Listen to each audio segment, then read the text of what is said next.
Alright gamers, welcome to part 2 of our episode. If you missed the first part of this episode, stop what you're doing and go back and check out part 1 on YouTube, Spotify, or wherever you tune in to RPGaymer podcast.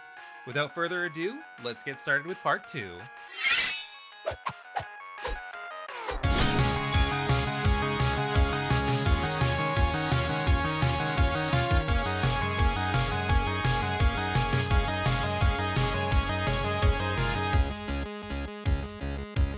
So Bopper, we've talked about Final Fantasy, we've talked about Metroid, we've talked about platformers and whatnot. I think if we just kind of had to glance over the gist of how different genres of gaming handle water levels, what kind of separates them? Especially, I know you were just on a big Final Fantasy kick, where you consumed the full library of Final Fantasy in 3 months.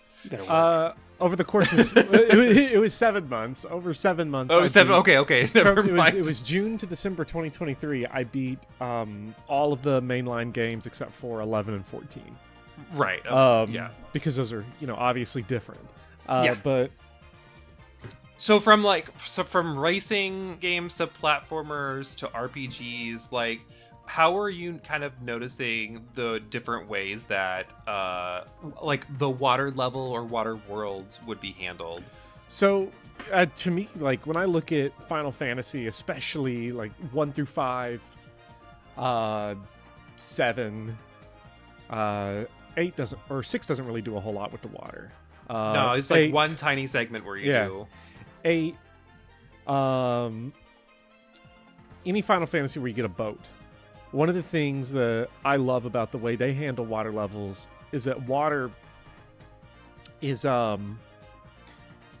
it's like the natural restrictor of your movement. So the way your movement around the world progresses and opens up is almost entirely tied to water. So you get in Final Fantasy 1, you're on an island, and then you have to get the bridge rebuilt to be able to move across it. Then you have to get the ship. And then some of the games you have to get canoes, which Final Fantasy 2, you get the canoe, so then you can traverse more of the world, and then you can get the boat, and then you ultimately get the airship. I think the nature of water is this guiding force where, okay, it's restricting my movement, then you get the new tool, and you look at the map, and you're saying, okay, well, here's the places I can now go. And because they're clearly differentiated, because you look and you see rivers and lakes, and you see the big oceans, and that helps, I think, drive where you're supposed to go. And I don't think that's just an RPG thing. I think some action adventure games also do it. Zelda does it. Zelda 1 does it with the raft, and you have the, obviously Wind Waker is a game where you're consumed with the water. Yeah. The water is your mode of transportation, which I know Truly. Some people hate Wind Waker because it is empty, and if you are, I guess, always in need of constant action and stimulation and keys jangling in your face, you hate traversing world. Yeah. But if you just like the vibes of being on a boat and sailing the waters, it's so good. It's fucking great. We literally, we just did a bonus XP episode on it because Scott beat it for the first time. He's trying to get through as many Zeldas as he can, and he fucking loved it because the game is just such a joy to experience, and everything is so bright and vibrant and designed so well that I don't mind. It's cool to be able to just peace out and chill for a moment and think about what you're gonna do next instead of here's this random filler thing. It's almost like They cut a lot of the filler things just to really hone in on the experience. Yeah. And I guess last game I point to is an action-adventure RPG, but even something like Sekiro. Oh, yeah. It's just this brutal action game where, because it is sort of this fusion action stealth, ninja game. I loved it in Sekiro when I saw a body of water. Because I instantly knew, okay, there's a way I can sneak around. I can swim around, get to a new until you get to that giant fucking goldfish. Yeah. Yeah, well, From Softwares. You thought you were safe, huh? Yeah. Over-rely on anything in a From Software game, and there's going to be, they craft 1 million jokes in each game. Yes. Just for people that over rely on certain things. Yeah. Just troll you for sure. Yeah. One thing that I kind of notice in RPGs, I think it's kind of split on how they handle action underwater, where it's either your characters can unrealistically breathe, Right. like forever underwater.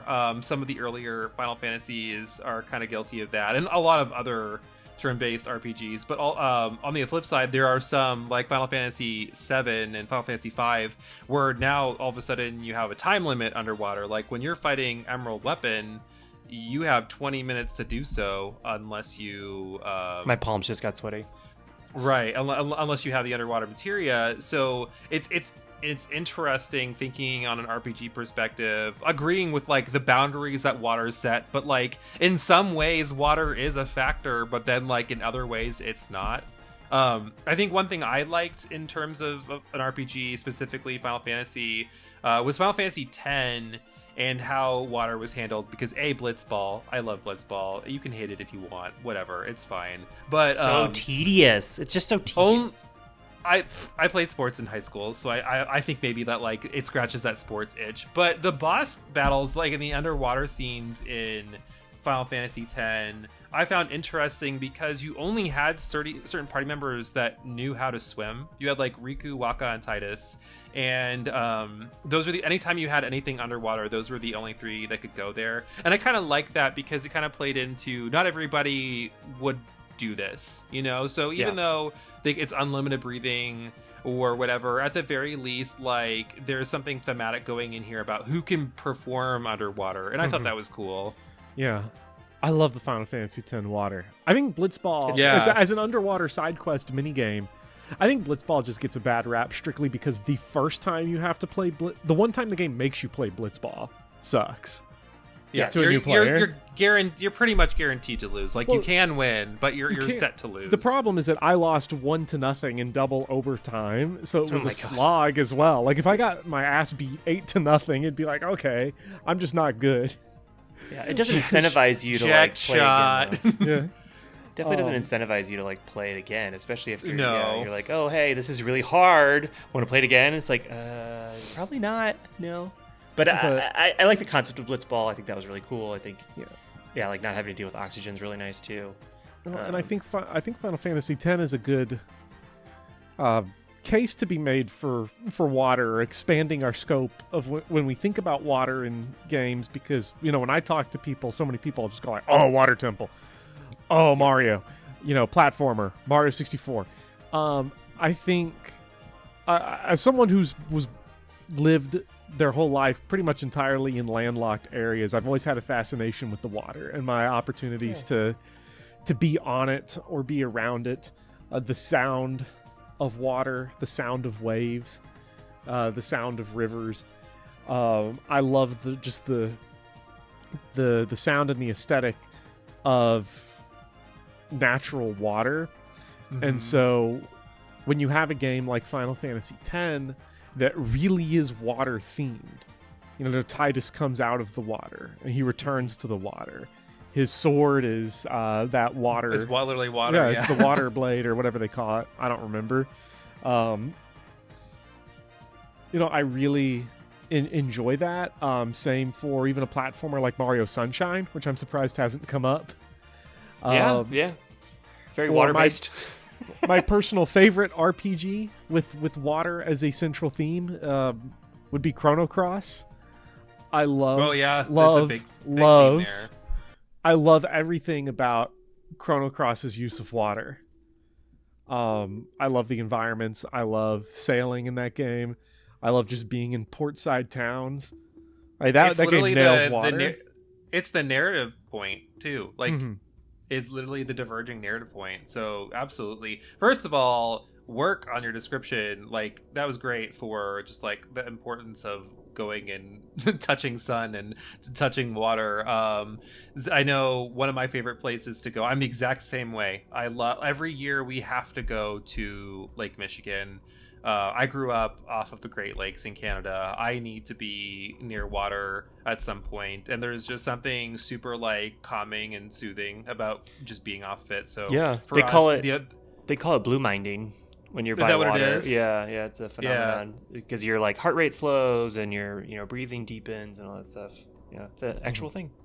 It is a great feeling. So we always try to make the trip up to Lake Michigan on the Michigan side, not the gross Illinois side, or the Indiana side. I grew up on Lake Michigan and Indiana. Don't forget about us. You did too on the tip of the Lake Wiener. I did. I did. Yeah, it's just really nice. Like do that. But yeah, that was great. I didn't realize how much water plays a factor in Final Fantasy X. And all of the connections, so that was good. Yeah, I just love anything that makes the. I was on Lake Michigan. I've been to Lake Michigan, but only on the Chicago side. Yeah, and okay. It kind of sucks because there's not a lot of. Obviously, it's a lake, so there's not going to be like big beaches or anything, but it's almost all concrete beachfronts in Chicago. I love Chicago. It is a fantastic city. They fucked up on the Lake Michigan part of it, but there's just something about being like around a quaint water spot versus like a bustling water spot. And Chicago is very bustling. Where like anywhere along Lake Michigan on the Michigan side, they do nail the quaint really well. Yeah, the better place is just go to the Shedd Aquarium and hang out with beluga whales. Yes. That is my favorite museum in the world, by the way. Shedd Aquarium. I love an aquarium, and they do it so well. Because I went to Shedd Aquarium and I went to the Field Museum and the Chicago Art Institute all within like 3 days. Now that's other than the Shedd Aquarium that has nothing to do with water. What does have to do with water is the vibe of. I was in Atlanta last year, and I was in the Atlanta Museum of High Art or whatever they call it. I don't remember the High Museum, and they have this Monet there. Called The Cliffs of Pourville, Rough Sea. And I looked at it. It's not a huge painting, but seeing it in person, it's lived in my head ever since for like a year now. And any game that captures that vibe of the ocean that Monet captures, where we have like these rough waters, but it's in these very calming pastel colors. It's like this, it looks both like gently sketched and also roughly drawn. Anything like that, just I love with water, which goes to Chrono Cross, and then also my favorite game of 2023, which was Dredge. Great. I adored Dredge. About Dredge. Yes. I'm wondering if that's why I like Stardew Valley fishing so much too. Like now that you're talking about blue minding, one of my favorite things to do in Stardew Valley is just fishing. Absolutely. And like spending the entire day off of one of the lakes or the ocean, and like just water joy, like flipping the script on how we feel about water elements in games. Like I could do that all day. It is just so wonderful to me. So what's like your favorite water level or water game, I guess? I think Shovel Knight does a really good job with water level.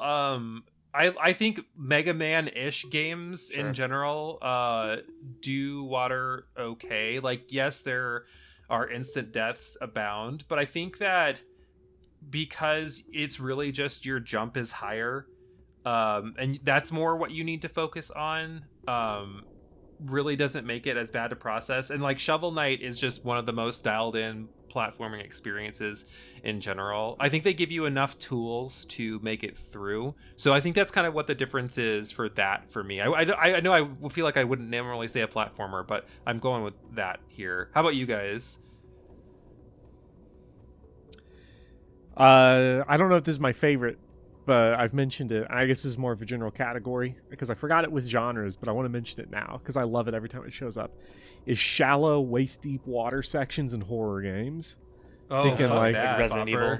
Thinking Resident Evil 1, and especially the You like the Sewer in 2 remake? Oh, I love the Sewer in 2 remake. I love the underground cave in the 4 remake. Yes. Because they fix Novista doors. I love when you're in the waist-high water and you just see the eyes glow. So creepy. Oh, no. Through the surface. It's okay. It's okay. That game's not scary because you play as Leon Kennedy. It can't be scary. He can't do anything. He's sort of there. There's nothing scary in Resident Evil 4 because you're Leon. but anything like that. But Resident Evil 1, especially because in Resident Evil 1, it's like one of the most anxious scenes is the way they expanded that in the remake. In the original, it's just sort of, waist-high water, and then there's the shark, and you just kind of leave. But in the remake of 1, you have obviously the shark that you have to electrocute with the control panel, but then you have the escape from the underground where you're on like the timer and you have to be throwing the switches to get the gates to actually drain the water so that you don't get flooded. It's very panic inducing. I love that section. And Resident Evil Village. Fuck that section. Resident Evil Village has a good water section too. Yeah, even though it's sort of on railroad. What about the jet ski level at the end of 4?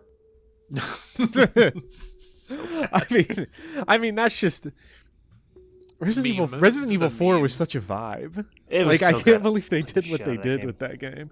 Yeah, the remake's so good. They made it better. Like, I do love the original, but they really like reinvented it versus just like a remaster remake. Like, I thought they did such a good job on that. Yeah, I didn't like it as much, but all right, hey, yeah, save that for the RPGaymer Season 7 horror remakes.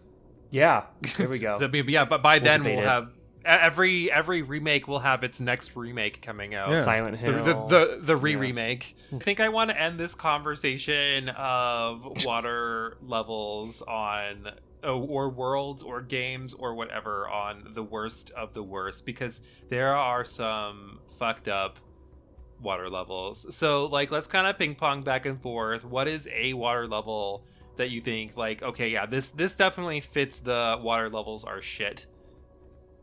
I'm gonna go with Clanker's Cavern in Banjo-Kazooie. Why is it so bad? I actually haven't played Banjo. I think it was one of those things where it's like they just didn't think about it enough, and they're like, "Ooh, we're in the world of 3D now. Now we can do water," and it kind of has a lot of the like similar qualities as like Jolly Roger Bay, but like worse, but not designed as well because it was Rare and not Nintendo who made it. So I just remember being like infinitely frustrated by that, and I remember also really hating the music in that one, which I feel like is very different than most water levels. Like I said previously about just how great water level music is. Yeah, so I'm gonna go with Banjo-Kazooie, Clanker's Cavern. All right. How about you, Bopper? I'm struggling to come up with a specific one, but there's a type of water level that drives me crazy, which is anytime a game wants you to do a water level on a time limit where you have to hit markers. Yes. Go through rings, hit a bunch of things. I'm thinking Jack and Daxter 2 has some pretty horrible water sections where you have to like water skateboard and hit like 100 items in order to complete the objective. And it sucks. It's terrible.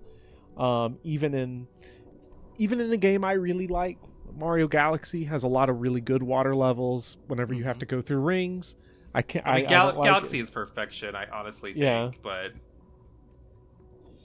if I had to knock it for anything, that would be the one. Yeah. Other good water themed game would be Kingdom Hearts. I just saw it on the shelf, so I wanted to point it out, and Pokemon Gen 3.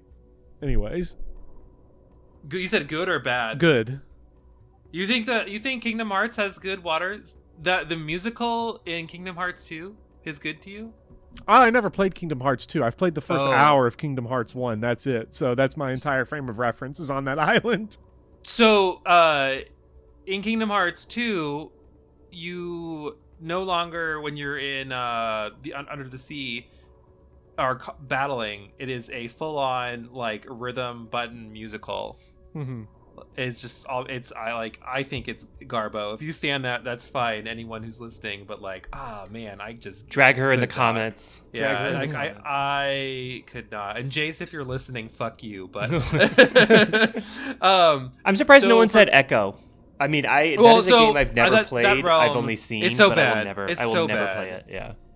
I mean, I think it's one of those things where people regard as a Sega classic, and I'm like, why? Because you're a dolphin, right? You know, like it's just not a good game. I think a lot of games from that era aren't great. Like Earthworm Jim, I think is a great game, but the fucking water levels in those. Are you familiar, Bopper? I've never played Earthworm Jim. So there's this one part. You know the game though, right? Yeah, I do know the game. Yeah. where you are under the sea. It's kind of like a Bioshocky level, and you get in these glass like water traveling machines, and it's these narrow corridors, and every time you bump the side when you're trying to propel yourself through these like narrow corridors, you start breaking the glass, and eventually it's not intuitive. You can't like navigate very easily, and you just keep on bouncing and you shatter and you just die. And I think you only have so much time in this glass thing to get to that part to like get out to, so you're just fucked. But I think that's my issue, is like tight windows in swimming. I don't like that. The original Ninja Turtles had that seaweed electricity, and like it's impossible to get through without getting burned. Was that on the NES? It was on the NES. It was before like the Ninja Turtles games were good and like just good beat 'em ups like they should be. They tried to it was this like weird actiony side scrolly but not good Ninja Turtles game, like sword platformer, but it did this Mario-ish swimming level, but again very very tight corridors to swim through. And not only that, but all walls had electric seaweed just like shocking you as you're going, so anytime you got close you were taking damage. It's impossible. Just like the ocean. It's just like the real ocean, just shocking you. Yeah, everywhere. Did E.T. have a water level? The E.T. game? Did E.T. have a game? Yeah. How old are you sure I'm older than you? I don't know. Yeah, you definitely are. Yeah, it's like it's like classically like there's like a documentary about it even. So like it was like one guy was like pressured to design and code it basically, and then he had to hit like a crazy deadline. It was like, it goes down as like one of the worst games ever. Yikes. Just because of the timeline and resources and stuff. But anyways. Yeah, I'm not too familiar with water levels on Atari 2600 games. As much... Fuck off, Bopper. We, on that note, are going to take a short break on our discussion of water levels, but while we are stepping away to go to the bathroom and get some water and get a little more proper and whatnot, why don't you head on over to our comment section and leave us a little comment on how we're doing and your thoughts on this episode. While you're there, make sure you hit the subscribe button, and we will be right back.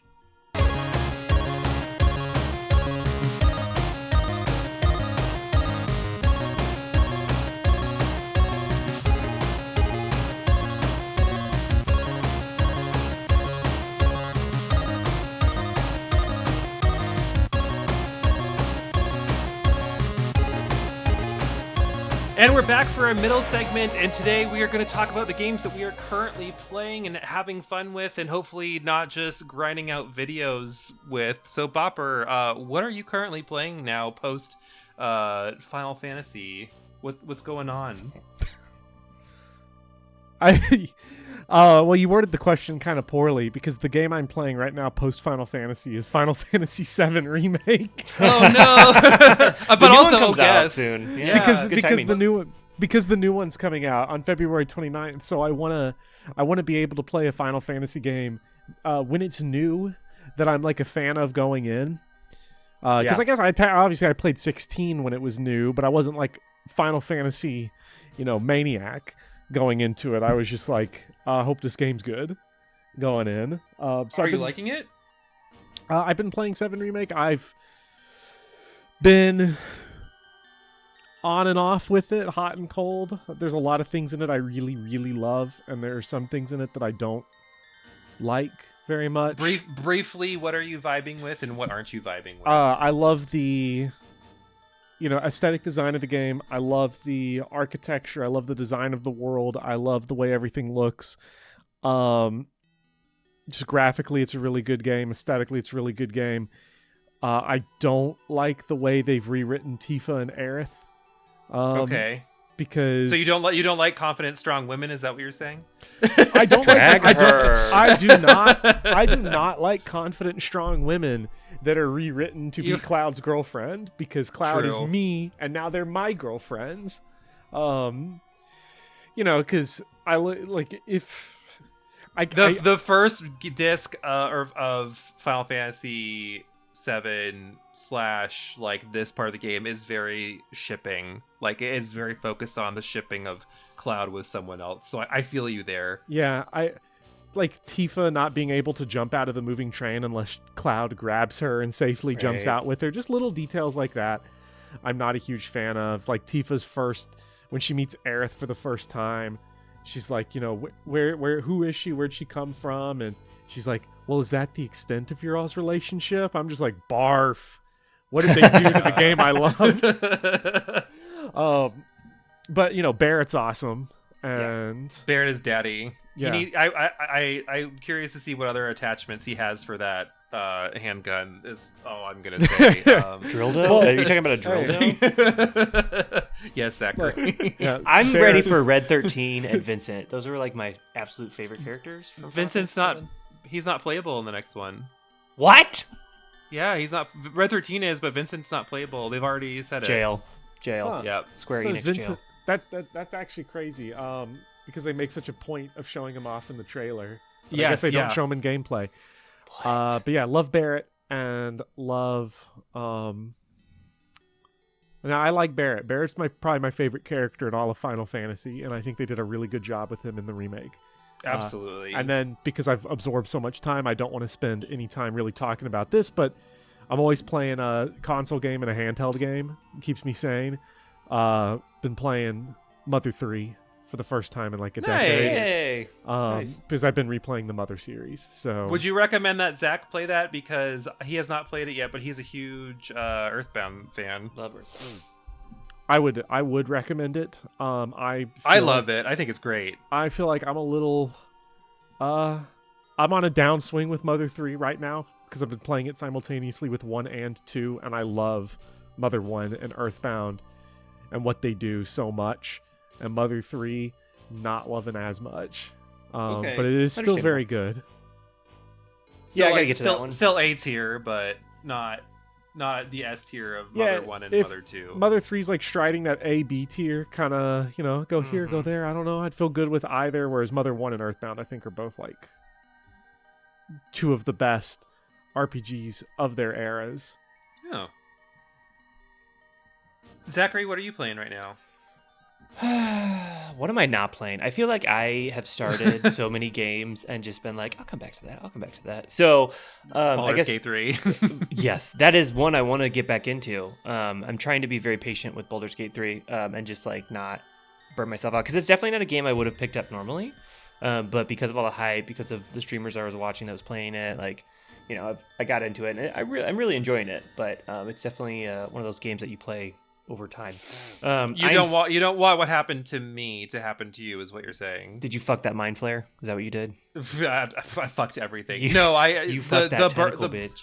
Where games don't have meaning anymore since beating that game. Where I just sure. It like robbed me of my enjoyment of games. That's how I felt after the Mass Effect series. That's what Final Fantasy VIII did to me. Yeah, considering you just played like 16 Final Fantasies. That's Final Fantasy VIII. Oof. I am still trying to platinum Bloodborne. I am getting very close. Oh my god, good Zachary! Luck. Good luck. I did it. It's possible. Yeah. I'm at the amygdala at the Defiled Chalice, and it's just the one shot. half health, right? Yes, yeah, and he just one shots you a lot, and I'm like, oh my god, it's so annoying. Are you using any of the summons to help you? I haven't been trying to do that, just because easy mode, but like I might have to. I might have to. I never platinumed Bloodborne because of the Chalice dungeons. I just didn't want to. I couldn't do it. It's a lot. It's one of the like weakest components of that game, which I thought it could have been one of the coolest too, because they did do this whole like offshoot side thing. It's very the caves in Elden Ring. It's very much that where it just kind of gets repetitive and like, okay, cool. But that game is so fucking good. So it's still got my heart. And then playing Outward, a little game called Outward. That's fun. Yeah. Patrick and I've been streaming that one. I think that's kind of it. I mean, I'm also playing Monster Hunter Go or Monster Hunter Now, whatever the hell they put at the end of it on mobile. I've been having a lot of fun with that. It's like Pokemon Go, but Monster Hunter. So that's been really fun. Sounds great. question mark. It's just something that I can look at when I'm pooping, Sure. Yeah. Oh yeah. So I'm playing Final Fantasy adjacent, so I'm playing Bravely Default 2 right now. Nice. I'm giving it a second chance, second go. I was editing some old podcast material of when David Vink was on our episode, and he at one point said I would suck a dick for a great job system, and I'm gonna get that tattooed on me. I think that's gonna be my first tattoo. And I think Bravely Default of anything that they don't do successfully, like their job system is very successful. So it's fun really honing in on that. And I've been watching we have a few different YouTubers coming on this season that I've been absorbing their content and just listening to them gush about certain games. I want to go back through some games that I don't think I gave a fair chance to the first time I went through it, and really just kind of dig into it more and see if I get a better appreciation. So that's my mentality going into this one. So but Bopper, I think you would love. Oh, good. There's a dick sucking class in Bravely Default 2. That's basically what I said. Okay. Yeah, gotcha. That's all you got of it. Wow. I think also Bopper, you would love Bravely Default. I think I'll have to skip to Bravely Default 2 because I've been on and off playing a little bit of the first game. I have all 3 of them. I've been going through them in order, but if they got dick sucking class in 2. Skip right to hop on that.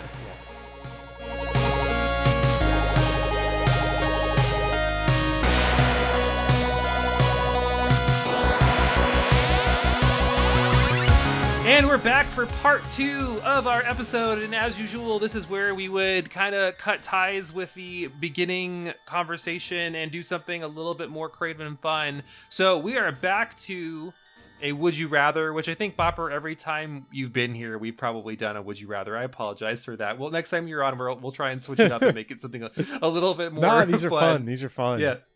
But this time, they will be focused on water levels. So what we're going to do is just pick a situation from any water level, water game, water world, whatever you want to call it.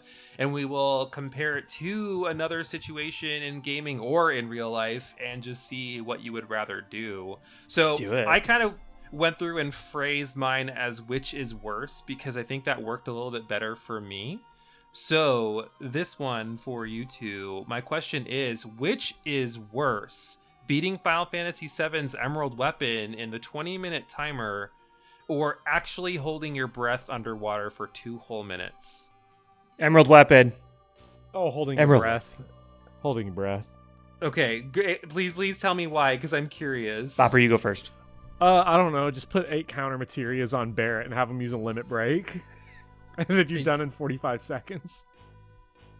Oh, well, damn. I guess I need to go back and do that because I must have did it the hard way. Have him call in an airstrike and destroy Emerald Weapon. Zachary, you think Emerald Weapon because... Well, because I didn't know about this cheese. Oh, but aside from that, what would have been... my whole thing was just like, I feel like I could train myself to hold my breath for 2 minutes underwater. Easier than trying to figure out something like Emerald Weapon. I just remember being infinitely frustrated by Emerald and Ruby as a kid. Maybe that's part of it too, where Bopper, you didn't play 7 as a kid, right? No, I played it at 26 years old, so... Oh, okay, yeah. I have not played Final Fantasy VII since PlayStation 1. I played it 3 months ago. Yeah, that's true. And that was your first time? Yeah. Oh, well, okay, I'd played through the game once as like a teenager on PS1, but I never beat it. I stopped in the last cave before Sephiroth, and then actually went and did it this time. Did you get Bahamut Zero? No.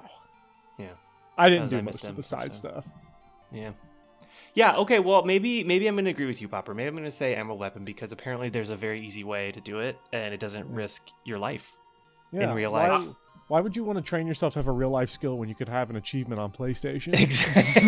Exactly. I really want to do free diving. That's my new hobby. All right, Zachary, what do you have for us? Would you rather have to beat Dark Link from the Water Temple with only Deku sticks, or shave 1 eyebrow? Oh yeah, that's Deku sticks, I'd say. Yeah, I would rather beat with Deku Sticks too, because Deku Sticks do the same damage as the Master Sword. Yeah, but you had to hit them. Yeah, but I mean, some people are actually good at games, Zachary. Listen, I mean, just because you're bald, just because you're bald everywhere else doesn't mean that the rest of us want to be bald. So, do you consider someone bald if they don't have eyebrows?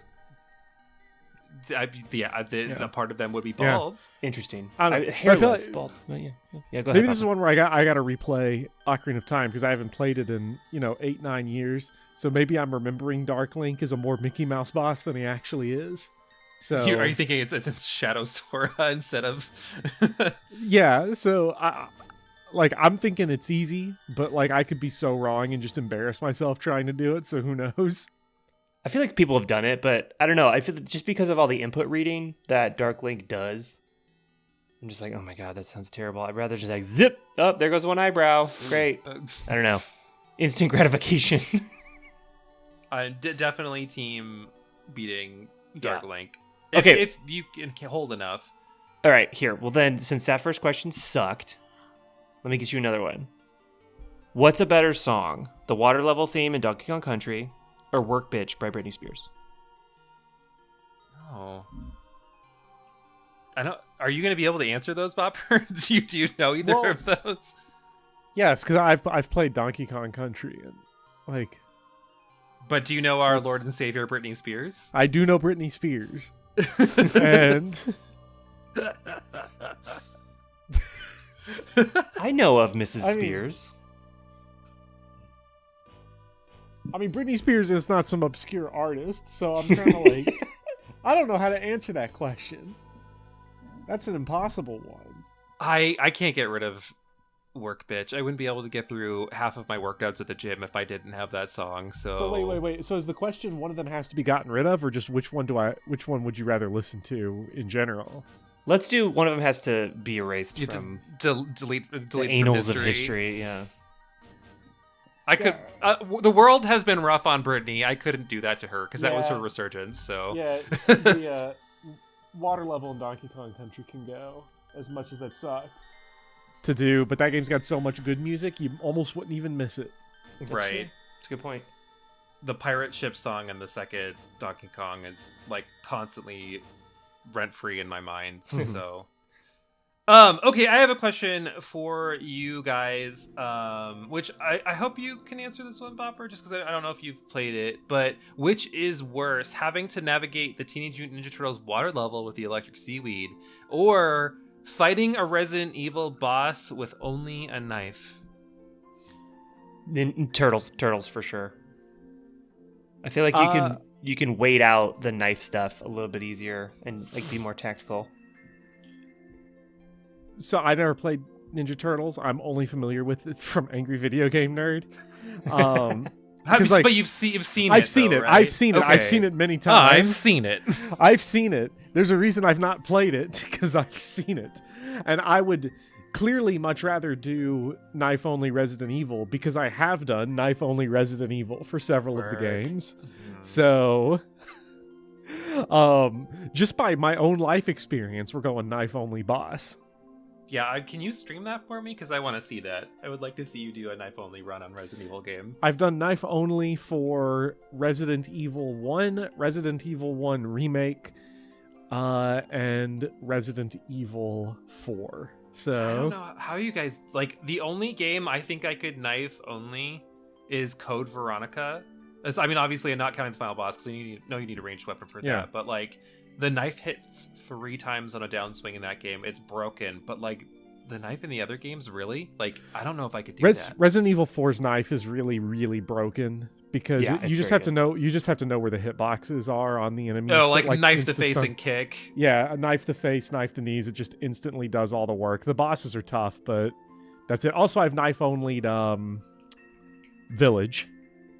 Okay. Oh my god, you've done a bunch of them. Yeah, that's impressive. Knife only Village though is like kind of Mickey Mouse because they give you like a superpower knife to do that challenge with. So I've never done it with just. You can't really do it with the base knives because of the durability. Right.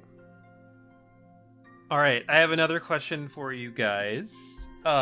Which is worse, trying to beat Chemical Plant Zone in Sonic 2 with the music that plays when you start running out of air, or trying to complete any task in under a minute with that same music playing?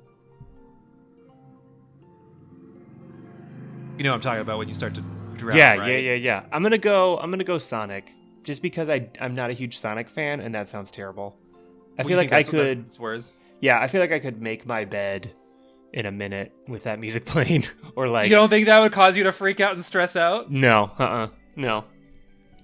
I have attempted exactly one 2D Sonic game. I've played Adventure, and I tried to play Sonic 1 and could not beat the first level because I'm trash at platformers. So whatever's going on in that chemical plant, I don't want to know. It's literally like, we'll listen to it when we're done, but it is the most intense. It's almost like a Jaws song. Like, it's almost the song of the shark from Jaws. Like, but it's like a lot more high intensity, and it picks up the more you're drowning, and then you just give up and die. Oh yeah, that's not happening. Yeah, it's bad. It's rough. Okay. Zach, I have one more. Yes. Yeah. This actually calls back to Resident Evil a little bit. Okay, so this is an IRL question. In real life, would you rather fight the shark from Resident Evil 1 or Jaws? Is that not the same thing? What? No. Well, we're going... I'd go with the shark in Resident Evil 1. Assuming we're fighting them in the... Well, I don't know. That depends. Like... Are they both in the same arena? Like, are we boxing them, or are we going into the... that's exactly where my mind went. Or are we going into the arenas from Resident Evil and from Jaws? Because if we're dealing with Jaws and Neptune in Resident Evil 1, then I'm fighting Neptune because it's the easiest boss in that game. You just shock the shit out of him. Yeah, whereas... If I was getting in the ring with one, I'd take Jaws because Neptune's like a zombie shark hybrid super DNA thing. See, I might be the other way around and do Jaws because, like, you could just throw dynamite in its mouth, but if it's Neptune, you got that, like, high intensity, I need to press all the buttons to get to him. Fuck, I don't remember what I'm supposed to hit in what order. Oh god, the glass just shattered. You know, I don't know if you're really I could bad with your hands too. Imagine doing that, but with the Sonic 2 music. You would know. You said imagine doing math to Sonic 2 music. Doing the Resident Evil Neptune puzzle with Sonic 2 music. Oh my god. Oh, or like the music from like Super Mario Brothers 2 when you fight one of the bosses. The yeah, it's basically a worse version of that. Yeah. All right, that wraps up our Would You Rather game and our episode on water levels. So, first of all, Bopper, I want to thank you again for being a part of this with us, a part of this world. Well, thank you for having me. Yeah, what is going on with you lately aside from tearing up Pokemon Gen 1? The Final Fantasy grind is not over. I have the big stuff I'm working on right now, obviously, I would guess at this point now, the Pokemon video is the most seen video on my channel by a fairly big margin. So I'm working on Gen 2, doing a Pokemon Gen 2 video. Working on what we'll probably see first, though, is my Final Fantasy main series retrospective. Excited to start the fire of you liking Final Fantasy 13. I will start the war. Yes. There's going to be so much Final Fantasy 13 propaganda and Final Fantasy 8 propaganda in this retrospective because 8 is fine with me. I enjoy 8. But 13? I liked every single game in the series a whole lot, including 15. So like I'm a sick freak when it comes to the series now, but I don't know when that's going to come out. It's going to be about 6 hours long. It's 53,000 words. Yeah, I was going to say, you posted how many words it was on Twitter the other day. Yeah, the final draft is 53,000, and it's so it's going to be a lot. It may or may not be divided into 16 videos that will come out like bi-weekly, or it'll be all at once, or actually, this is what everybody should watch out for. It will be 16 videos and then be uploaded also as one video a little while afterwards. So I reap every possible YouTube algorithmic benefit. Repurpose that content. Yes. So working on that, Pokemon Gen 2. And then I also have a video in the near future about Ys That's the Ys series. Oh well, just Ys 1 specifically. Okay. And then kind of beginnings of Mother and Chrono series that are going to be worked on, but that's more background noise while everything else gets finished up. Well, I'm definitely looking forward to it. I'm also looking forward to you potentially starting streaming again. Is that going to happen? Maybe. The Final Fantasy video right now is why I have not been streaming. Sure. Because I need those extra 8 hours a week to work on it. We would love to hear your thoughts in the comments. We'd also love it if you liked and subscribed. If you want to be a part of the community, make sure you head on over to our Discord at RPGaymer. We have a great community there, and we have discussions going on every day. If you want to support us, you can head on over to our Patreon, patreon.com/RPGaymer. We have a lot of good things that we give away to our subscribers, such as postcards. We also have a great Etsy store where you can pick up some of that merch as well. If you enjoyed listening to us, be on the lookout for our next podcast, the Wild Arms series, coming up in 2 weeks. We appreciate you all for listening and hope you had a great time. Now go out there and get gaming.